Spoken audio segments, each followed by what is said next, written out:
Ya, ini prinsip agama. Tidak boleh kita kemudian tidak ada pemisah antara kita dengan mereka. Bagaimana tidak ada pemisah? Allah Rabbul Alamin yang memiliki jagat raya ini, yang memiliki seluruh alam semesta ini, telah mengkhabarkan kepada kita dari ayat-ayat yang saya sebutkan tadi. Hal yastawi ashabun nar wa ashabul jannah.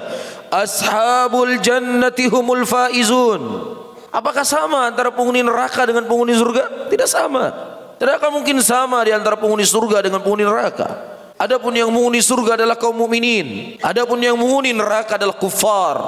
Allah Subhanahu wa taala mengatakan ashabul jannati humul faizun. Adapun menghuni surga mereka adalah orang-orang yang sukses. Mafhum mukhalafahnya orang-orang yang mereka menghuni neraka dari kalangan kufar, mereka adalah orang-orang yang akan binasa dan celaka. Ini prinsip agama. Oleh karena itu para ulama ketika mereka mendefinisikan tentang apa itu Islam, mereka mengatakan al-Islam al-istislam lillahi bitauhid wal inqiyadu lahu bita'ah wal bara'atu minasyirki wa ahlihi.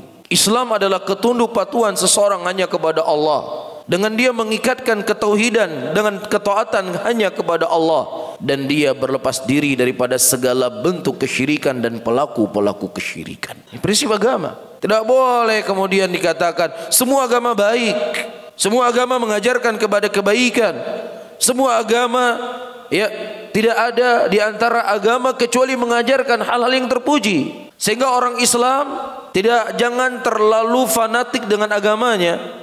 Orang Islam jangan mengklaim hanya diri mereka saja yang masuk surga. Surganya Allah itu sangat luas, seluas langit dan bumi. Bumi saja yang begitu kecil ini bisa dimuati oleh semua manusia. Masa hanya kalian saja orang Islam yang masuk surga? Kami katakan, bukan kami yang mengatakan hanya orang Islam saja yang masuk surga, tetapi Allah yang memiliki surga lah yang mengkhabarkan hanya orang Islam yang hanya diterima oleh Allah Subhanahu wa taala. Ini masalahnya. Kalau seandainya surga itu bukan milik Allah, silakan Anda masuk.